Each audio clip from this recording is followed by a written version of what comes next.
that's where I see women the most stumbling coming out of Yeah. divorce, trying to reignite a sex life. The concentration becomes more on being picked again because we don't know how to exist without having that companionship immediately. And that's probably the number one red flag that it's time for you to go back to that first step.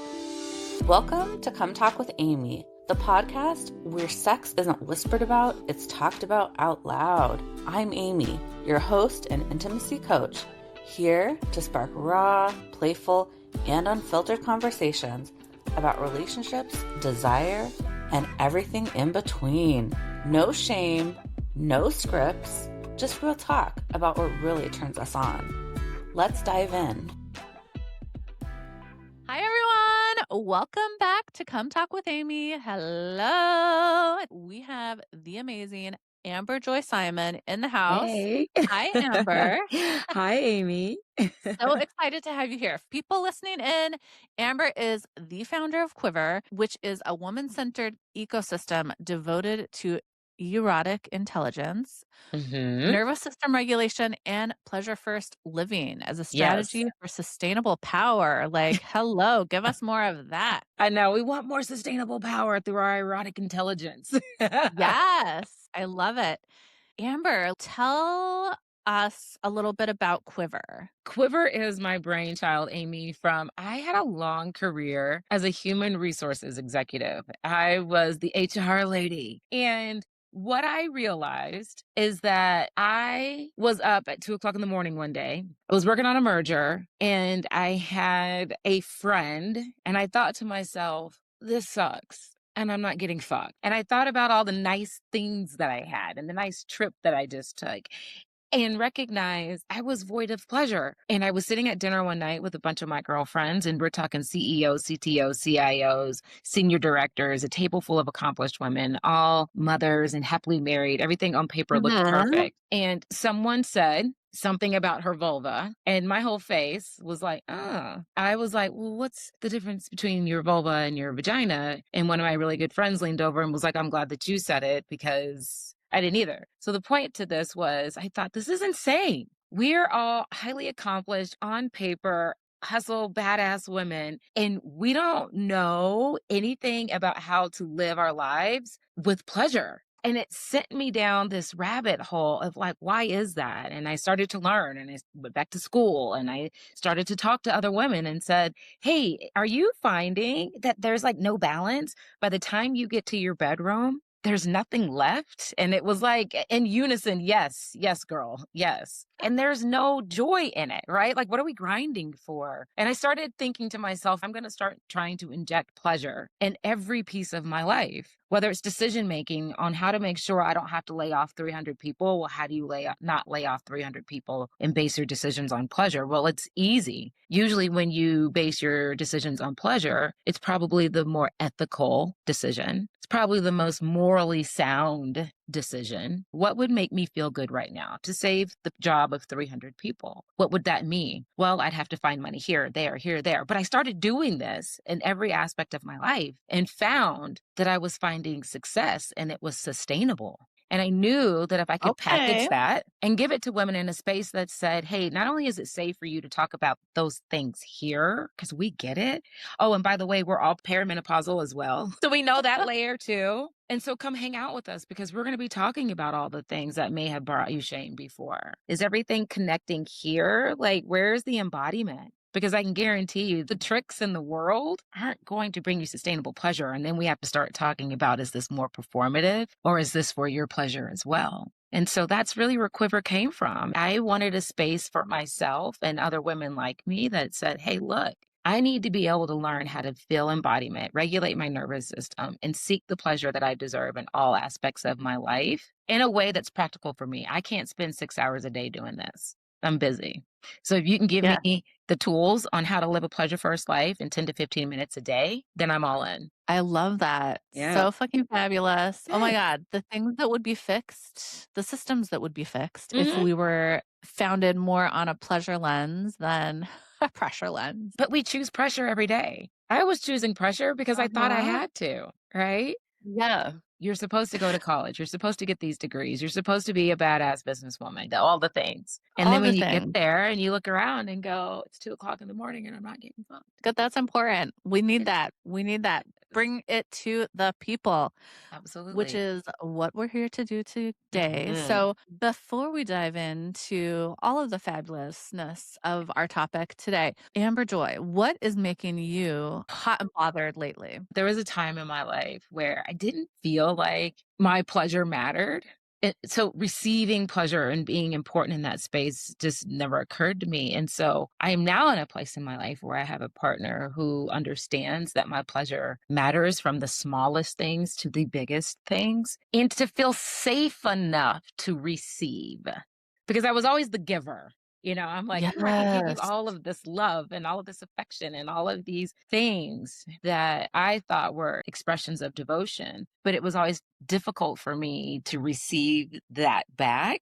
But I realized that for me, it was a matter of safety. I just didn't feel safe receiving from others. I'm feeling kind of hot and heavy these days in a space that I'm proud of myself to be able to say, hey, I got to like walk this walk and talk this talk. And it is safe for me to receive in this space. Yeah. Well, that makes me feel good because it's an intimate thing, but it's an intimate thing with myself to say, "Hey, look at you trusting people." It's not so much the other person as much as it is me being able to say, "Hey, I am able and capable and deserving of reception." And that is like the perfect segue into what we're going to talk about today. So, Mhm. we are two fabulous females who also happen to be divorced. Mhm. Yeah. For me, is very recent, even though I've been going through an almost 6-year divorce. So, you are like creating content about Mhm. divorce and finding pleasure, like Mhm. after divorce. And so Yeah. I just thought it would be who better to explore this topic and bring this Yeah. topic to our listeners today than you. So let's go on this journey. Like, let's talk about Do fucking it. sex after divorce. Hot take, maybe. Yeah. Is it possible for women in Uh-huh. particular to have the best sex after divorce? Why or why not? Oh, 100%. In my marriage, when I met that person, I was 19 years old. I was also really unexperienced. I had just lost my virginity not too long before I met my ex. For me, it was being so inexperienced and locking in with another human. And we got used to not only interacting with each other in one way, but having sex with each other in one way. And I think because we were young and did not mature together, we got older together. We didn't mature together. I felt really inhibited. I felt really unsafe in terms of I can't explore the things that I think I might be curious about. Like, am I going to be judged? Because we just kind of learn how to interact with each other. And I feel like once we get into these marriage cycles, this is how we have sex. I hear it all the time from women. We have a routine. He does this, I do that. She does this, she does that. Very formaic. And then we finish like this, and then it's done. And then we do the same thing all over again. Same positions, same foreplay, same everything. And so for me, I always say after my divorce, it was kind of like, hey, I'm for the streets right now.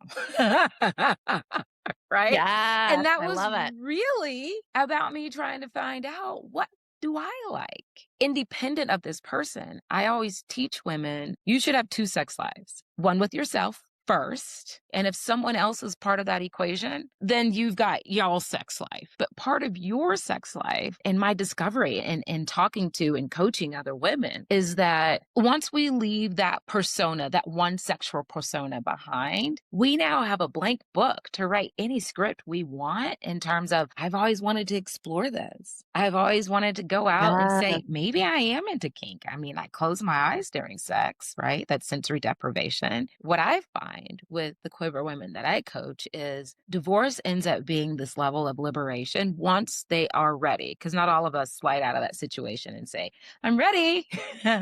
But once they're ready, it's now literally that blank book that says, before Amber was very, and I hate this term, so I'm going to have to come up with a new one, but very vanilla. But divorce, Amber, says my body, my pleasure, my ability to explore, because who's going to check me, boo? I don't need to ask permission. And maybe you didn't have to before, but you still have to gain consent of your partner and start breaking the norms that were within your relationship. So for Yes. me, I think for women, for us, short answer after that long one is yes, the book is open. Do all the things. Yes. After a relationship, you're a different person, right? Like Hmm. different relationships, they change you in different ways. Yep. You're a different age. Like, so there's that wisdom, Oh, there's different pleasure points. And also, like, I don't know, there's something liberating to forge that path, honestly, and mhm. just like blow shit up is like, you kind of feel a little invincible, I mean, you just did a big right? thing too. Generally speaking, in my experience and what I've seen, there are very few people who go into a marriage thinking this is going to end one day. So,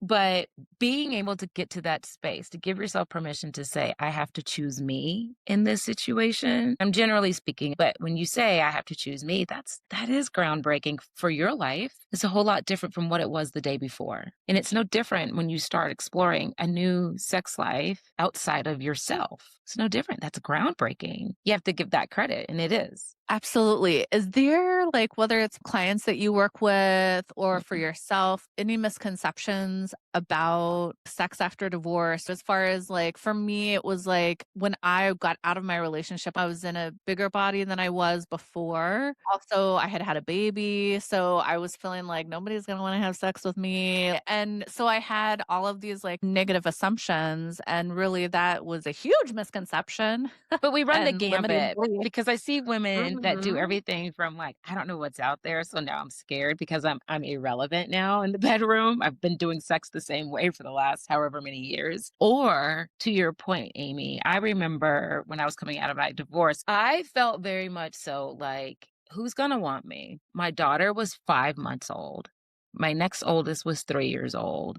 And my oldest was 8 years old. And I had always had this thought in my mind like, who wants a woman who's got babies and blah, blah, blah. Right. And so I felt really insecure in that space too. And to your point, my daughter wasn't even a year old. So my body, yeah, was different. But I think those were my early days, again, of grabbing that liberation of divorce. Those were my early days of saying, but no one's here stopping me from just seeing. I Yeah. mean, what does the world feel about? What are all men thinking about a woman who was married and had three children and experienced this separation? What is that? And because I knew at that point there was nothing holding me back, why not? If I met someone nice, I wasn't going to say, no, I can't go on a date with you. At the top of the seven principles of QUIVR is living a pleasure first life and being able to acknowledge that pleasure, being able to look at your body and say, this is still my body and it's beautiful. In the last situation I was in, I left it because I didn't want to feel a specific way. So giving yourself enough boundaries and principle to say, in my next situation, my body is my body and I love it and I find pleasure in it. Even the fact that I can get out of bed and put my right foot and then my left foot and then my right foot. And so there's a reason why we start at that hierarchy, just giving ourselves permission to say how I present in this world is perfectly fine. And this is a great time, ladies, to redefine and look at and evaluate your boundaries and why they exist. And if you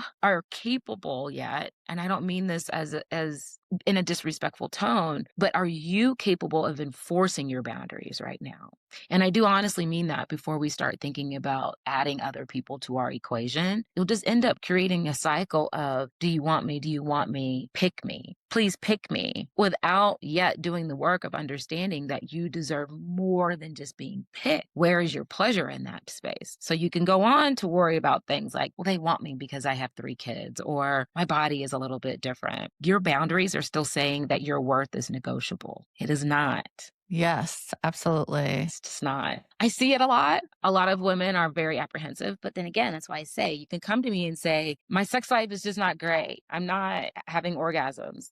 Can you help me get an orgasm? I can, but I'm going to ask you to start here at the do you believe you deserve a pleasure first life space? And it's the same thing when we're a Yeah. divorce because we've just been beat up. We've just been told in some space that love doesn't work for you. So even if it was a Right. thing that you felt very comfortable with, we still have to contend with that undertone that I thought that this was love and it didn't end up staying in a love that kept us compatible in this space together. Yeah, that reconciliation. And also so huge though to go through that process. But you Mhm. do like knowing yourself. And I feel going through a divorce, you really can get to know yourself. So it's a really 100%. powerful place to be in restructuring and also like what wasn't working for you. Did you want to change? And here's an opportunity to like make those changes. And I love that you Exactly. were talking about expanding your definition of pleasure, expanding bringing in some of those fantasies and allowing yourself to want and to receive. You were talking about when, the thing that's getting you like hot Mhm. and heavy, like, Yeah. and then entering in relations to where you do feel safe. But it does start at that core of like, you need to know yourself. That's where I see women the most stumbling coming out of Yeah. divorce, trying to reignite a sex life. The concentration becomes more on being picked again because we don't know how to exist without having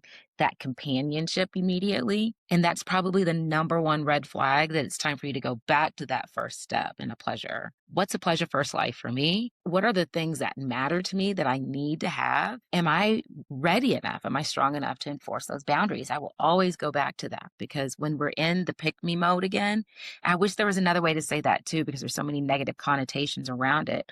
But it's that feeling of Right. not wanting to be alone. I remember the first thought I had when my ex-husband and I were talking about not being together. And I was like, well, who am I going to have sex with? I'd only had sex with him for so long that it was incomprehensible for me to think that I could even have sex with anyone else. What does that look like? And if you're in a normative monogamous relationship, that's a huge change to not only your physical being, but your mental being. Then later I was like, oh my God, I can't believe that was the first thought that hit your head was who are you going to have sex with? You don't even like having sex with this person. That was a thing. I just can't be out there having sex with people. Well, sure I could. But at that moment, I still didn't know that my pleasure mattered. I was a vessel for someone else's pleasure up until that point. How did you get to that part to becoming a receiver? For people out there who are like, how in the fuck do I get to that Yeah. point? How did Amber Joy get there? Not gonna lie, therapy.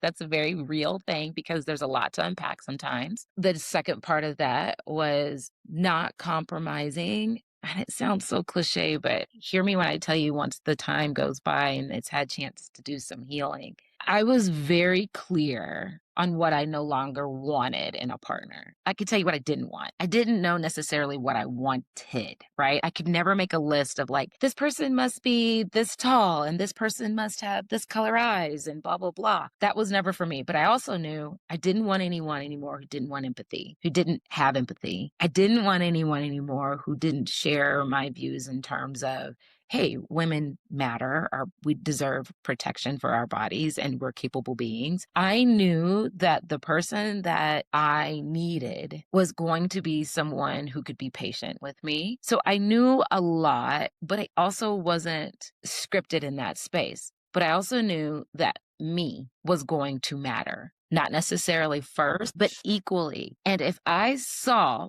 I wasn't going to have children with some random I was dating. I wasn't going to say, oh my God, if it doesn't work out, I don't know what I'm going to do. Hey, that's the cool beauty part of just dating, just understanding and getting to know people. I wasn't going to just be immediately committed. So I knew if things weren't going to be great, if something felt off, if that red flag was like, I wasn't going to ignore it in order to soothe my need to be in companionship. And that takes a whole level of emotional maturity and okayness with your first sex life, your first intimate relationship to say, hey, I respect you enough, Amber, to say, we're not going down that road anymore. So when I met my partner and I felt safe with this person, and not just safe, we can cross the street together. I mean, like I can have some emotional vulnerability in this space and know I'm not going to end up hearing it later in a disagreement that we're having. I gave you this in confidence. And so for me, it was a matter of deep therapy work, understanding that who I am and what my needs are. I can't change who I am. I'm ADHD. I forget things. I'm all over the place all of the time. But I also knew that that person needed to be patient with me because this is who I am. I cannot change this. I have 3 children, Right. 2 of which still need me to drive them to school every day. I'm running a business. It takes time. I am back in school. Those things take time. And so I knew that person had to love and support me enough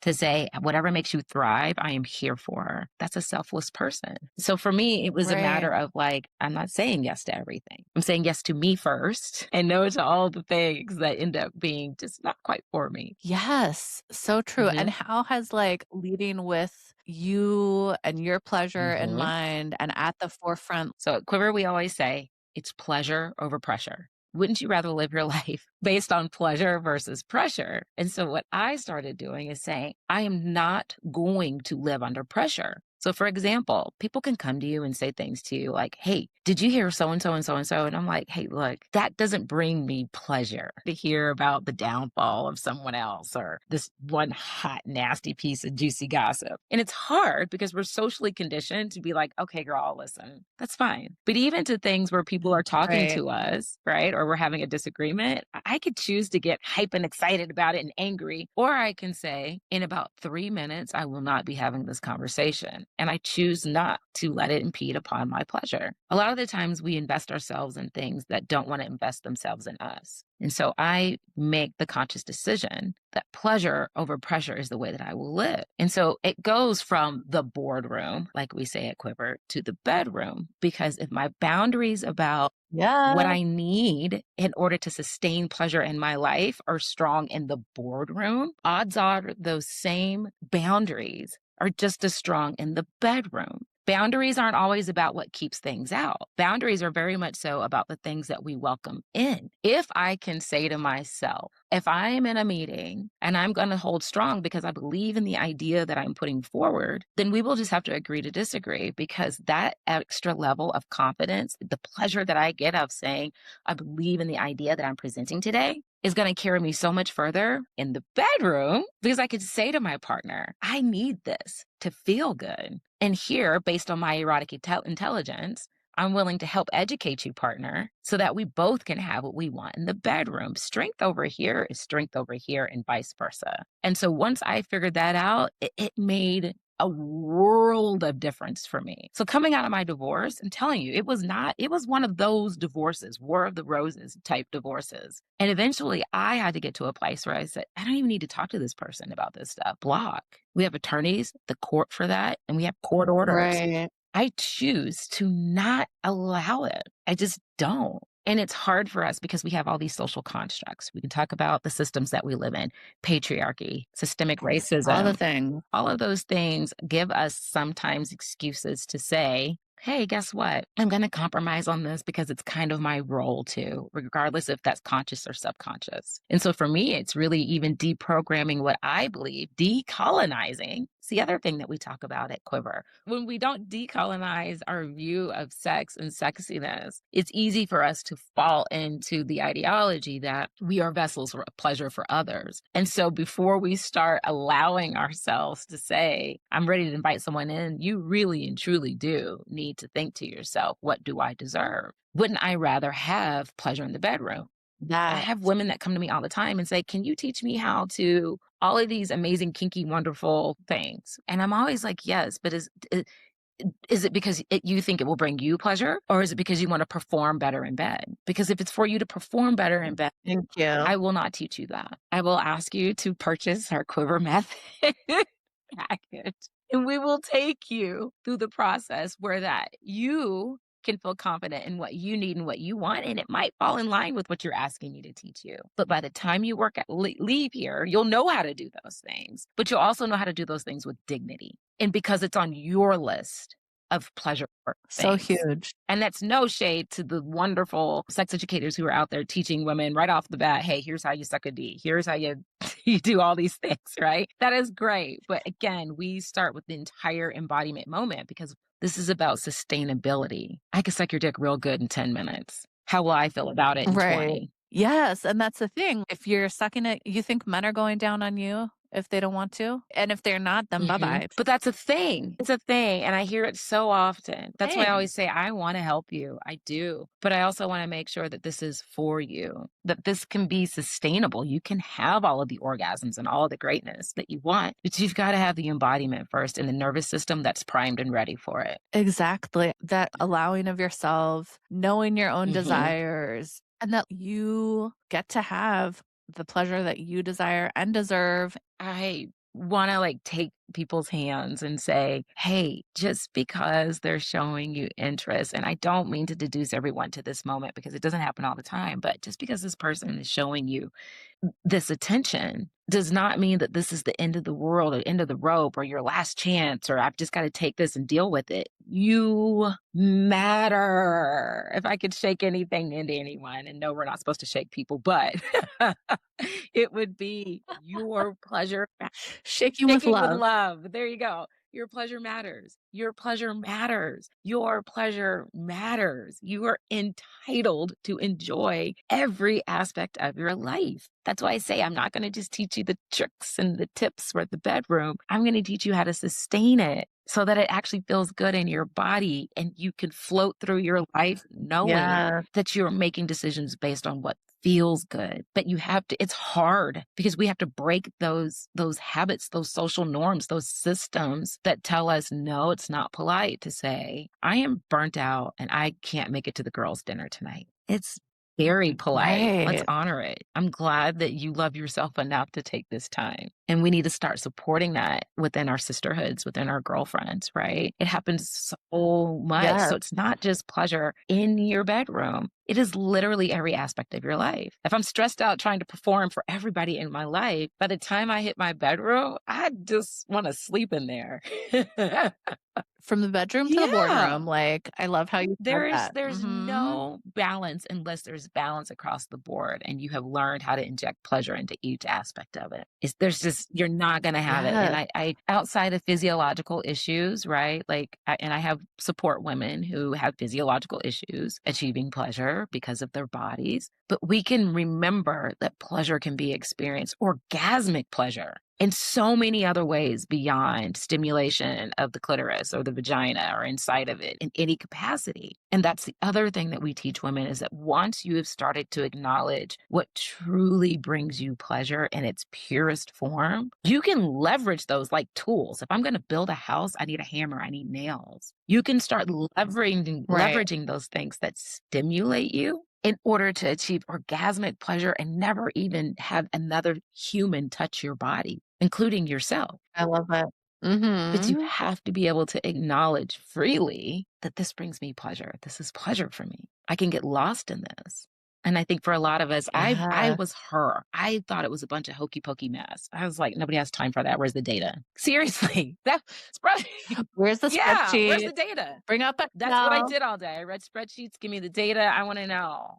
Am I making more money because of this? Do I feel better because of this? But the data is when we feel better, we perform better and we live better. That's the quick and dirty. So it is scientifically proven that when women lead with pleasure, and that's basically why I'm back in school, is to double down and really prove it in this capacity. That when we live by these principles and we plug them in all aspects. So no, we're not just talking erotic intelligence just in the bedroom. And coming from the former HR lady, hear me when I tell you, you can use that same erotic intelligence in the boardroom as well. Because now we start talking about your presence. That's eroticism, period. Yes. How we interact with others, even if it's the grocery store clerk. Good morning, how are you?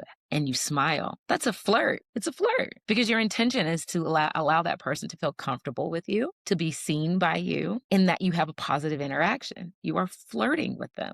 That is intimacy. The Yeah. 7 principles that we teach you in QUIVR can be literally used from the boardroom to the bedroom because there's no point in time. When do you leave your right arm, Amy, to go to work? No. So you take all pieces of you into every aspect of what you do. It's the same way I say, I'm not going to work. I'm going to work and I'm not going to leave my erotic intelligence at home. I'm taking it with me. Now, there's an I appropriate love way to that. use it, of course. You guys don't go out and get sexual Right. harassment Please do cases. We're not not. doing that. That's not what we're talking about. The former HR. Exactly.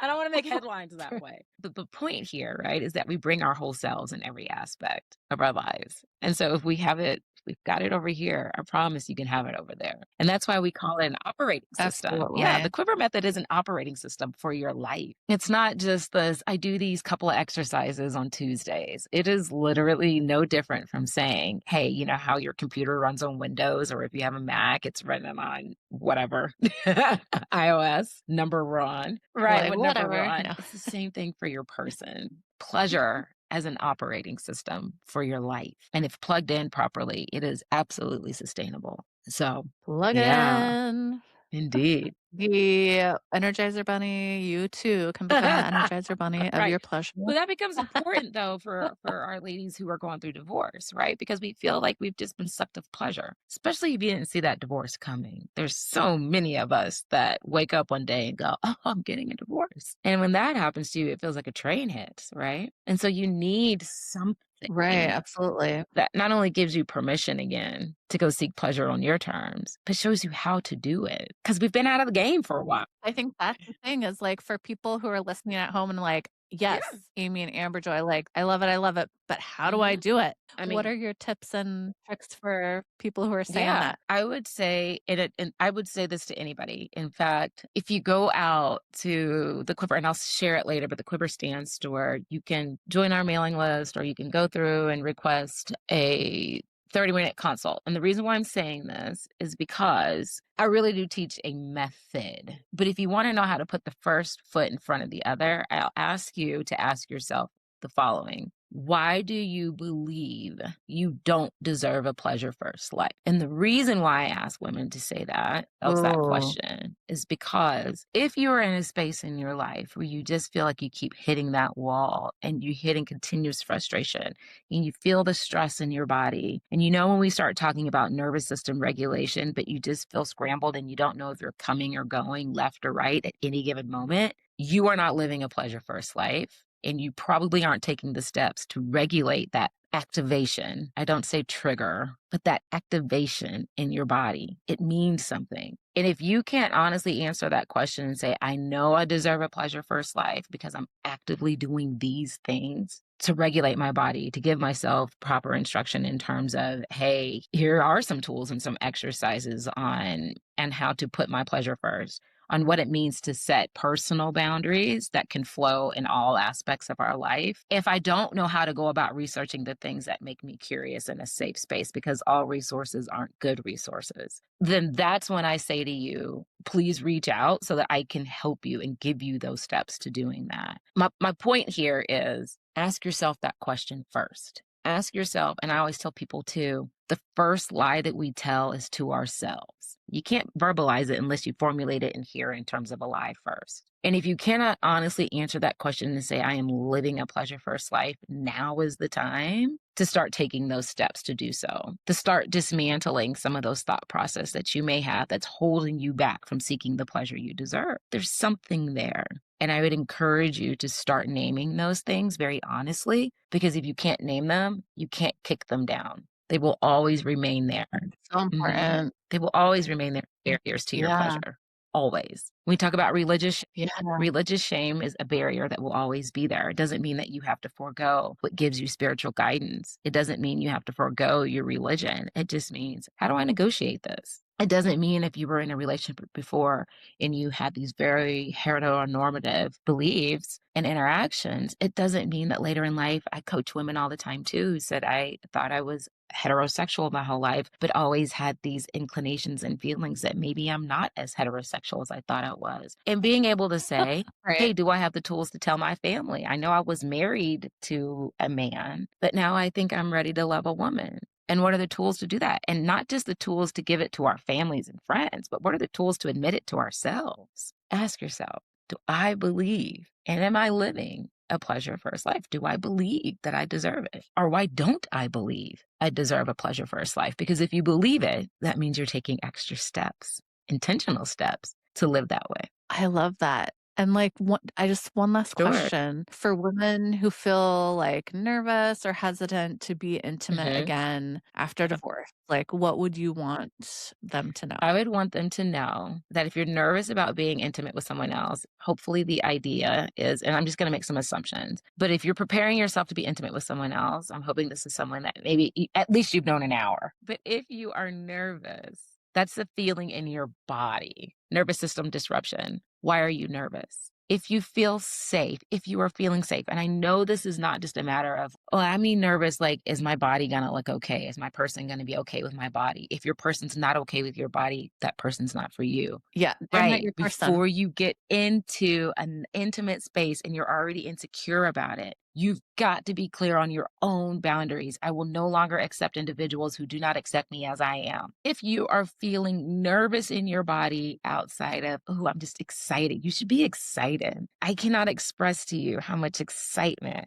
I had for the first time with my partner, right? I was excited because by the time we got there, I wasn't nervous anymore. I knew this person. I trusted this person. I felt safe with this person. And so your body, remember we talked about the first lie that we tell ourselves is the first lie that we tell, it's the one we tell ourselves. Don't ignore your body. If your body says, I'm nervous, I don't feel good about this, I'm scared, there's a reason for that, and acknowledge it. If this is someone that you feel safe with, because to have the maximum pleasure in a sexual experience, safety, you must feel safe and trusting with that person. I am not going to do some complex BDSM scene with someone I don't feel safe with. And I'm not going to allow them to put their penis in my vagina if I don't feel safe with them. I'm not going to allow her Right. to do other things to my body if I don't feel safe with this person. There's no other capacity. Would I get in the car with a stranger? No. Would I allow someone to park their car in my little garage? No. Right? I love that idiom. There it is. Mhm. I just say, don't ignore your body. If you're feeling those nerves, it's for a reason. I'm not saying the experience could be negative. I'm saying that your body doesn't feel primed and ready and to listen to it. That is mic drop moment. So Mhm. huge. Amber Joy, thank you for Yes. all of this. You know, they say post nut clarity, post divorce clarity. Ring, ring, ring, ring, ring. It comes through, right? Yes. Amber, before we sign off, are you ready to come to Oh, completion? yes, please, darling. Let's finish. All right. So, Amber Joy, what's a sexual standard or expectation from marriage that you believe is outdated or limited? Oh gosh, sexual expectation or outdated that we have to perform for our spouses. We hear a lot of jokes about, hey, once you get married, sex stops. You need to find out why the sex is stopping. Yes, That one's played out. It's got to go. We're tired of it. Just because you're married doesn't mean you have to perform. If I don't feel like sucking the dick, I'm not sucking your dick tonight. If I don't feel like riding your dick, I'm not riding your dick tonight. we're not doing that. So Nope. Pleasure first. Yes. Okay. Why does guilt or shame sometimes show up when sex starts feeling really good? Well, that depends on what we're doing. I see it a lot in my practice that a lot of women say, I got turned on. We watched porn first, or whatever the situation was, whatever the stimulant was, that traditionally they would feel like, ooh, that's naughty, that's taboo. And they felt good about it. I It's the love that. same thing Yeah. about my bi-curious ladies that are like, okay, I kissed a girl and it felt great. And I'm like, lean into it. You liked it. It was activating, right? If everyone's consenting and things are great, go explore, do your thing, right? So I think we find those things when we've previously been told we should be ashamed of them or shy away from them, or good girls don't do that. And we find it activating. It's fine. Everyone's consenting. It's not illegal, not causing harm. Enjoy. What's something women tend to tolerate in their sex lives that they no longer have to accept? Oh, I kind of have to go back to the performance and we start talking about faking orgasms. We're not faking anymore. We're not stroking egos because you're still not getting one if you're faking it, and you're faking it to stroke an ego. So instead of stroking egos, say, let's work together to figure out why I'm not coming. And then once you do cross the finish line, you can Yeah. both high five each other and say, great, we did that. Or other ways in which you've achieved pleasure. Please stop the performances because it doesn't get you anything. It gets you nothing. If you're not willing to figure out how to, that means you're probably faking, which means you're not willing to figure it out. Because every time you fake, you're not Right. taking the time to figure it out. So here we are. Yes. And we are here to give you Mhm. those tools to help you figure it Mhm. out. Why do so many women fear being too much sexually, and how can they move past Oh, that? because we have a society that says body count somehow matters. Sex after divorce is blank. Sex after divorce is a liberating moment, and that if you take advantage of that short window in which you can do something radical and evolve into the human you've always wanted to be, if you didn't have other things in your life that you had to prioritize as well and first or equal to you. So look at life post divorce, sex post divorce as opportunity, a place for you to discover you and to, yes, reset and live a pleasure first life, because that's the life you really deserve. That's the life that's calling out to you. And that is the life that's going to always be with you no matter what. It cannot divorce you. You won't divorce it, and it'll never do you wrong. Yes, Yeah. I love that. Okay, the biggest myth about women and desire. We're not the kind of humans who desire and are over sensual or sexual, when reality is, I think that I desire sexy things all of the time. Part of the reason why I got into this business Yes. is because for a long time too, thought, am I do I have like a problem? Why is my libido so high?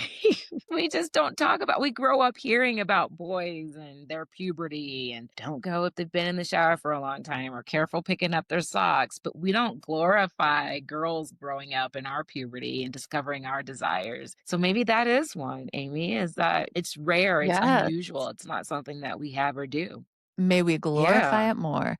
Yes, we are here for it. An instant turnoff is. This is going to sound so cliched, but I can't with a narrow, closed mindset that believes that women aren't capable of making our own decisions, or that somehow we don't see why dress codes in offices aren't an issue and just an issue for women. The biggest Right. turnoff is when someone is dedicated to patriarchal ways of thinking, and they're not open to understanding why that system is not just harmful to women, but it's harmful to everyone who exists within it. That's a turnoff for me, because it also tells me that you don't value me as a Yeah. person and that I don't deserve the same things in life as a human. An underrated turn Oh, on. I don't know that it's underrated, but my number one, you can make me be quiet, I will stop, pause the presses, is if you smell really good.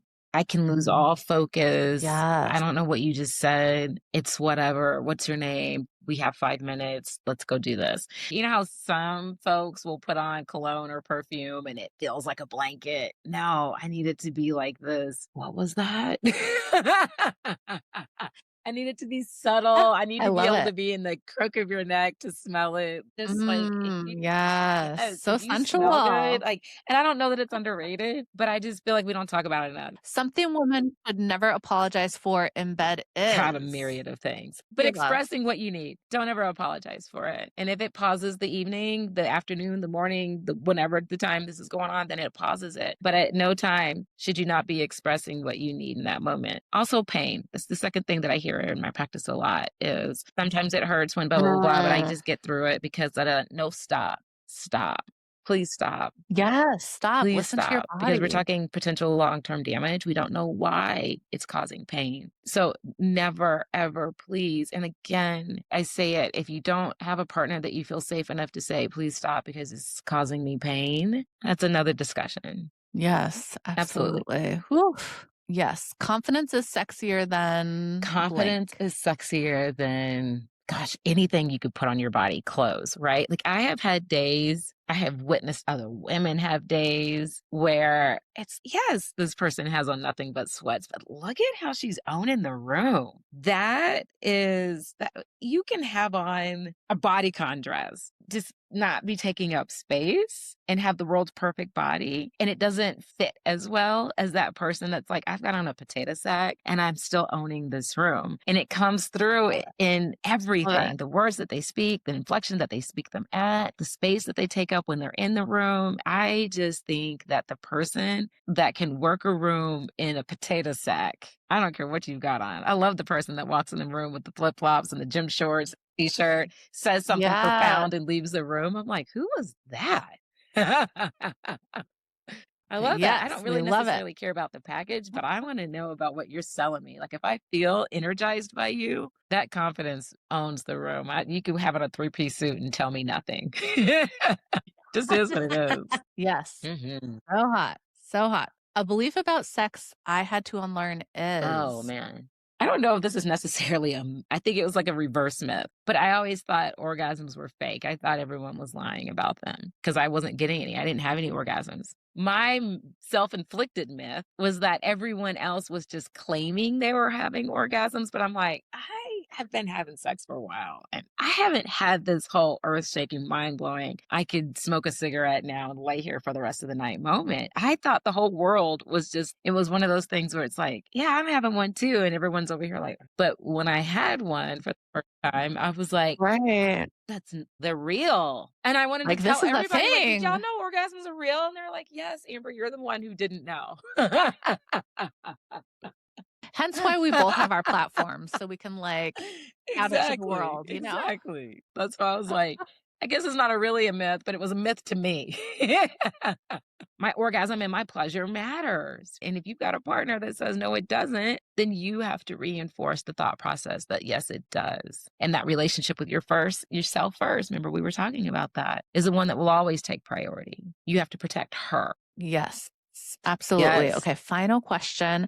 Pleasure is a form of Pleasure, life-sustaining juice, energy. It is a power force. Without pleasure, imagine, what if your entire life was nothing but pleasure? What does that feel like? What does that do to your health? Don't tell me it doesn't impact your health because I could tell you firsthand it does. I had a heart attack at 35, and my life was probably about as close to void of pleasure as you can wow. get. I didn't have heart disease. I still don't have heart disease. I had the perfect storm brought on by stress and a lack of pleasure. I always tell people, again, it is an operating system if you learn how to harness its power. Pleasure is power, and it is your power to take, hold, sustain, and use it any way that you want. The only thing you can't do is hurt other people. That's it. Pleasure Yes. is power. And please, everyone, go download my Yes. Pleasure Power Yes. Guide. Yes. I actually do have a There you free Pleasure go. Power Guide that you can go and download. But yeah, Mhm. pleasure is power. Yes.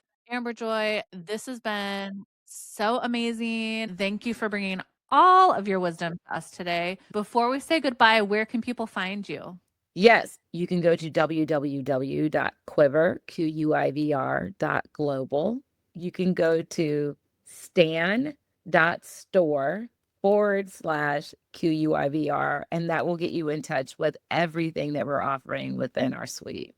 Amazing. And we'll definitely link those in the show notes as well. Awesome. Amazing. Everyone at home, thank you for listening in. And to our recently divorced baddies, we want to hear what you are implementing after today's convo. Also, like, what things did we not touch on that you want to share? It is like we're here for each other. So support each other in the comments, slide into our DMs. Oh, speaking of DMs, I forgot to tell you guys where to find us in socials. So if you're on Yes. Instagram, go to QUIVR_method. You will find my face. Beautiful, beautiful. Yes, we love it. All right. Well, on that note, remember to masturbate, lubricate, and get ate. As always, thank you for coming. Please come again, and come again.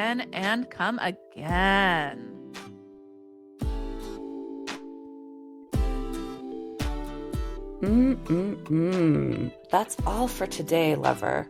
Remember to masturbate, lubricate, and get ate. If you liked this episode, share with a friend, like, subscribe, and as always, thank you for coming. Please come again, and come again.